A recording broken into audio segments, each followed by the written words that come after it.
हजरात, तेल का खेल किस तरीके का हुआ था। इस वक्त में डोनाल्ड ट्रंप जो अमेरिका के प्रेसिडेंट हैं, उन्होंने वेनेजुएला के साथ में किस तरीके के हालात पैदा किए, आज की इस वीडियो में मैं आप लोग को बताऊंगा। और पहले भी एक नई वीडियो में आपको बता चुका हूं वेनेजुएला के अंदर किस तरीके के हालात डोनाल्ड ट्रंप ने बनाए थे।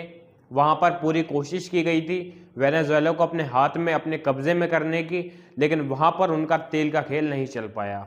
इस वक्त में वहां पर क्या न्यूज़ है वो भी आज के इस वीडियो में बताऊंगा। तेल का खेल किस तरीके से और देशों के अंदर खेला जा रहा है वो भी आज के इस वीडियो में आपको न्यूज़ दूंगा। और जो इंडिया रशिया से आज तक तेल लेता आ रहा है, उसका संबंध इस वक्त में रशिया के साथ में किस तरीके का हो चुका है, आज की इस वीडियो में उस टॉपिक पर भी हम बात करेंगे। इस वक्त में बांग्लादेश के साथ में इंडिया का थोड़ा सा तनाव पैदा हो चुका था, लेकिन इस वक्त में बांग्लादेश से खबर आ रही है कि बांग्लादेश ने इंडिया के साथ में एक बहुत बड़ी तेल की डील करी है। इस वक्त में बांग्लादेश का और इंडिया का एक तेल की डील होने वाली है, उसके बारे में भी आज के इस वीडियो में बात करेंगे। फिलहाल आज सबसे पहले हम शुरुआत करेंगे ईरान की न्यूज़ को लेकर। अगर आप लोगों ने ईरान की न्यूज़ का पहला पार्ट मेरी वीडियो को नहीं देखा है तो प्लीज़ पहले उसको जाकर देख लो, उसके बाद में इस वीडियो को देखना, क्योंकि इस वीडियो के अंदर भी मैं उसी वीडियो की तरह नॉलेज दूंगा, लेकिन थोड़े साफ तरीके से दूंगा। बहुत हजरात, इस वक्त में आपको पता होगा जो ईरान है उसके अंदर किस तरीके के प्रोटेस्ट चल रहे हैं। प्रोटेस्ट के जरिए बहुत सारी जगहों पर आग लगा दी गई है, लेकिन इस वक्त में जिस तरीके के हालात ईरान के अंदर मौजूद हैं, इस बात को देखकर ये लगता है कि अमेरिका इजराइल अपने मकसद में कामयाब हो जाएंगे।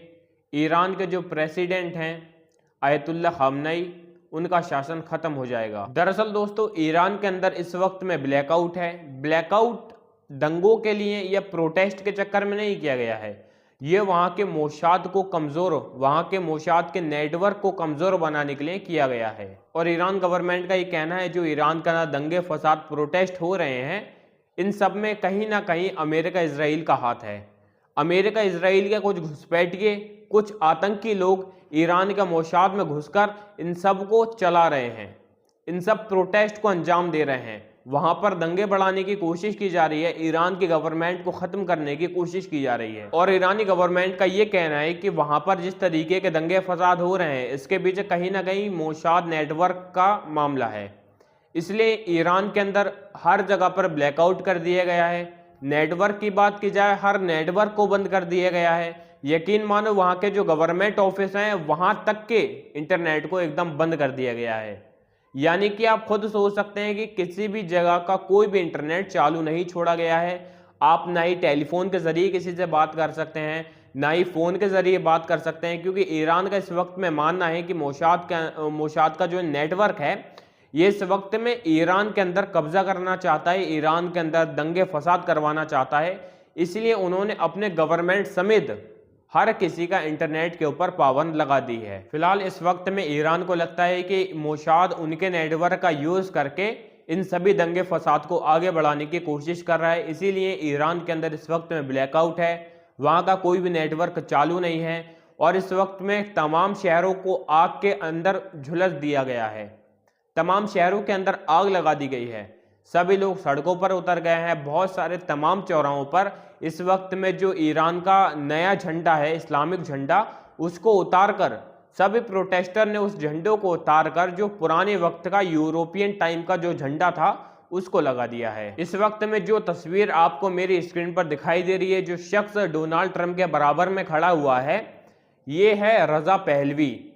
इसके बाप ईरान के अंदर जो है एक वक्त में अपना शासन चला चुके हैं, ईरान के राजा रह चुके हैं। और ये शख्स इस वक्त में ईरान के अंदर नहीं है। उस वक्त में क्या हुआ था कि जब इसके बाप ईरान के अंदर अपना शासन चला रहे थे, उसके बाद में सत्ता परिवर्तन होने के कारण इनको देश निकाला कर दिया गया, इनको देश से निकाल दिया गया। उसके बाद में इन्होंने दोबारा आने की कोशिश की। रजा पहलवी इसका नाम है, ये दोबारा से ईरान के अंदर आना चाहता है, लेकिन फिलहाल अगर बात की जाए तो ईरान के अंदर मौजूद नहीं है। और ये जो रजा पहलवी है, जहां तक इसकी सोच इजराइल अमेरिका से घुलती मिलती है, इसलिए अमेरिका इजराइल इसे इस वक्त में काफी ज्यादा पसंद कर रहे हैं। उनका सोचना यह है कि आयतुल्ला खामनेई एक सत्ता परिवर्तन के द्वारा वहां से चले जाएं और वहां का जो गद्दी नशीन बने, वहां की जो गद्दी संभाले, वहां का प्रेसिडेंट जो बने, वो ये रजा पहलवी बने। फिलहाल ये रजा पहलवी खुले तौर पर इस बात को बोल रहा है कि भाई मैं चाहता हूँ ईरान के अंदर राज करना, ईरान के शासन को संभालना, लेकिन अगर मैं वहां पर इस वक्त में जाऊं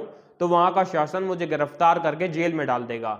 इसलिए इस वक्त में रजा पहलवी ईरान के अंदर बिल्कुल मौजूद नहीं है, वहां से एकदम गायब हैं। डोनाल्ड ट्रंप का एक फोटो और एक स्पीच सामने आ रही है जिसमें डोनाल्ड ट्रंप कहते हैं कि मैं ईरान के एक प्रिंस रजा पहलवी से मिला हूं, वो एक अच्छे व्यक्ति हैं, उनको भी वहां का शासन संभालना चाहिए, लेकिन इस वक्त में खुले तौर पर मैं नहीं बोल सकता कि वो वहां का शासन संभालें। इस वक्त में ईरान के हालात को देखते हुए जो डोनाल्ड ट्रंप है वो खुलकर हंस रहे हैं, वहां का मजाक उड़ा रहे हैं और बोल रहे हैं कि देखते हैं भाई सत्ता परिवर्तन के सामने कौन खुलकर सामने आता है, कौन वहां की गद्दी को संभालता है, कौन वहां का प्रेसिडेंट बनता है। और इस वक्त में 39 लोगों की मौत की खबर सामने आ रही है। अमेरिका ने इस बात पर खुले तौर पर कह दिया है कि अगर आम जनता की, आम नागरिक की मौतें होना बंद नहीं हुई तो हम आपके ऊपर कार्रवाई करेंगे, कानूनी तौर पर आपको गिरफ्तार भी करेंगे, या फिर ऐसा हो सकता है कि हम आपके ऊपर हमला भी करें। इस वक्त में ईरानी जो गवर्नमेंट है उसका खुले तौर पर शक जा रहा है अमेरिका इजराइल के ऊपर।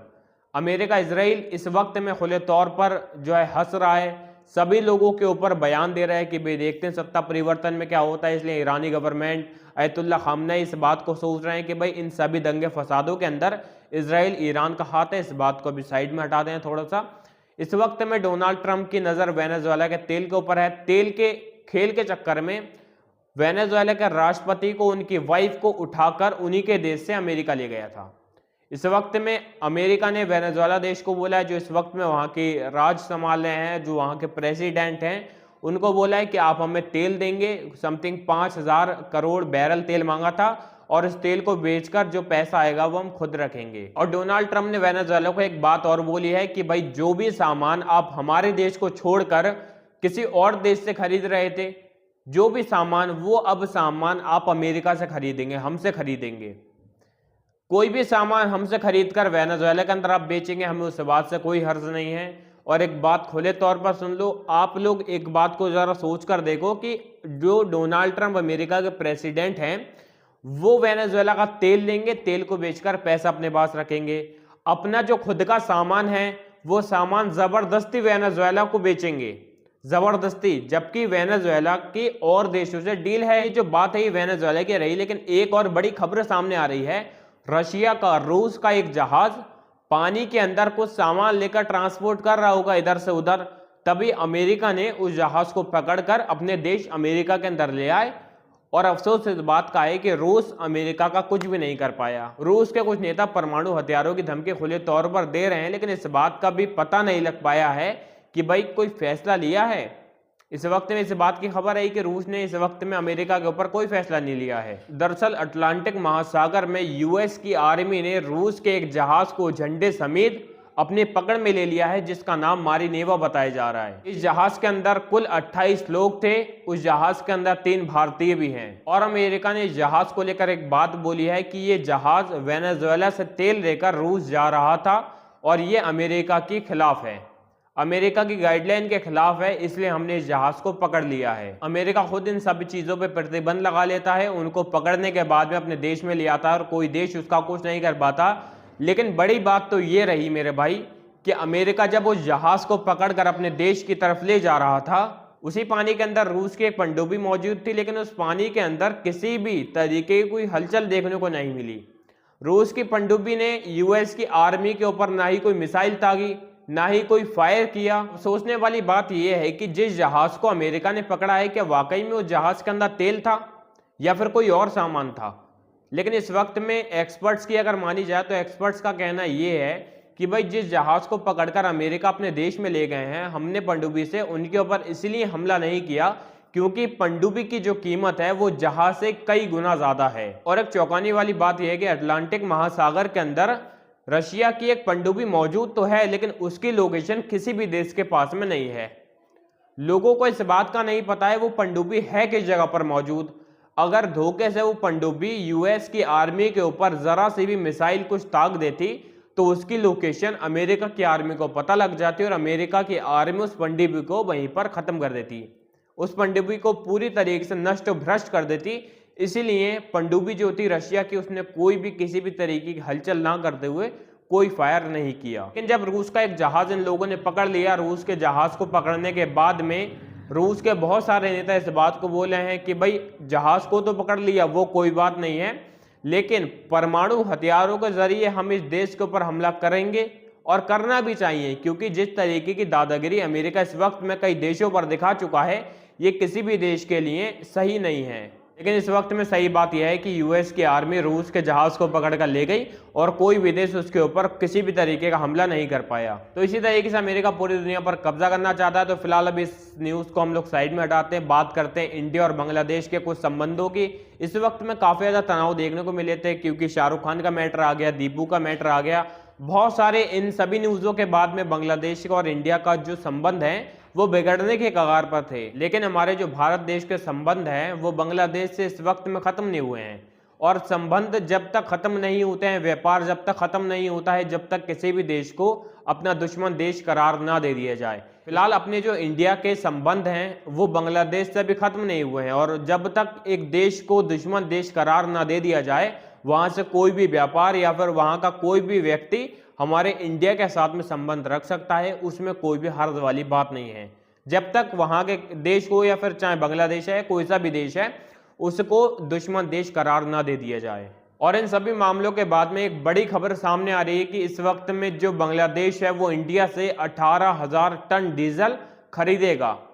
और ये जो खरीदने वाली बात है, ये एक वहाँ की सरकारी कोई कंपनी है, वो कंपनी बांग्लादेश को बेचेगी इंडिया से लेकर। और इस वक्त में बांग्लादेश इंडिया के कई सारे समझौते चल रहे हैं। इन समझौतों के जरिए बांग्लादेश इंडिया से ये तेल खरीदेगा। अब इस न्यूज़ के चर्चे में आने के बाद में इंडिया की मीडिया को तो आप जानते हो, इंडिया की मीडिया ने इस बात को बोला है कि जो बांग्लादेश की यूनुस सरकार है वो इंडिया के सामने गिड़गिड़ाने लगी, भीख सी मांगने लगी। उसके बाद में इंडिया ने अपने डीजल वाले सौदे को कबूल किया है। इस वक्त में ये जो एक व्यापार है, इसको व्यापार करार दिया गया है। भाई बांग्लादेश इंडिया से डीजल खरीद रहा है, मांग नहीं रहा है इस वक्त में उधार, वो इंडिया से डीजल खरीद रहा है। इस वक्त में व्यापार चालू है, किसी भी देश में कोई लड़ाई देखने को नहीं मिली है, ना ही इधर से ना ही उधर से। और हाल ही में हम लोगों ने बहुत सारी ऐसी चीज़ों को देखा, दंगे फसाद होते हुए देखे बांग्लादेश को लेकर। लेकिन फिलहाल इस वक्त में यही अच्छी बात है कि किसी भी तरीके की कोई लड़ाई देखने को नहीं मिली है। और इंडिया से बांग्लादेश में इस वक्त में भी बिजली ट्रांसफ़र हो रही है, व्यापार सही तरीके से चल रहा है, संबंध बने हुए हैं। फिलहाल आज की इस वीडियो में सिर्फ इसी न्यूज़ को बताना था। न्यूज़ पसंद आई हो तो न्यूज़ को लाइक करके चैनल को सब्सक्राइब कर लेना। जय हिंद, जय भारत।